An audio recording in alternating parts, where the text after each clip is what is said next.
अस्सलाम वालेकुम। Welcome to परवाज़ एक नई उड़ान। इस चैनल पर आपका इस्तकबाल है। चैनल को देखिए, लाइक कीजिए, शेयर कीजिए और सब्सक्राइब करना ना भूलिए। आइए शुरू करते हैं जमात पंजुम मजमून माहौल का मुताल्ला 2 उन्वान तारीख का ज़माना मशकी सवाल जवाब। हर सवाल का जवाब एक जुमले में लिखिए। अलीफ, पत्थर के जदीद ज़माने की तहजीब कहाँ परवान चढ़ी? इसका जवाब है दरियाओं की वादियों में पत्थर के जदीद ज़माने की तहजीब परवान चढ़ी। सवाल बे, हड़प्पा तहजीब के कारीगर कौन सी चीज़ें बनाने में माहिर थे? इसका जवाब है मुख्तलिफ किस्म के रंगीन पत्थरों से मोती और कांसा धात से चीज़ें बनाने में हड़प्पा तहजीब के कारीगर बेहद माहिर थे।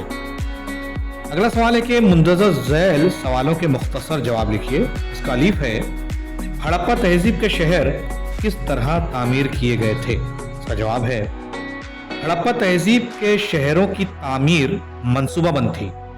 रास्ते कायमा जाविये पर कता करने वाले थे। चौकोन मकान तामीर किए जाते थे। अनाज के गोदाम बड़े बड़े और वसी होते थे। गंदे पानी की निकासी का इंतजाम था। घर घर में हम्माम और बैतुल खला थे। बे का सवाल है दरियाए नील के किनारे की ज़मीन खूब जरखेज किस तरह हुई? इसका जवाब है दरियाए नील में हर साल मौसम बरसात में तोग़यानी आती है। दरियाए नील के किनारों पर जो मिट्टी जमा होती है उसकी वजह से वहाँ की ज़मीन बहुत जरखेज हो गई है। सवाल नंबर 3 है नीचे दिया हुआ ख्याली खाका मुकम्मल कीजिए। यहाँ आप देखेंगे कि यहाँ पर 4 एरो दिए हुए हैं दरिया के किनारे की तहजीब के ताल्लुक से। पहला जो एरो है होयांग हू, इसका जवाब है चीन की तहजीब। उसके बाद जो मिस्र है उसका सही जवाब होगा दरियाए नील।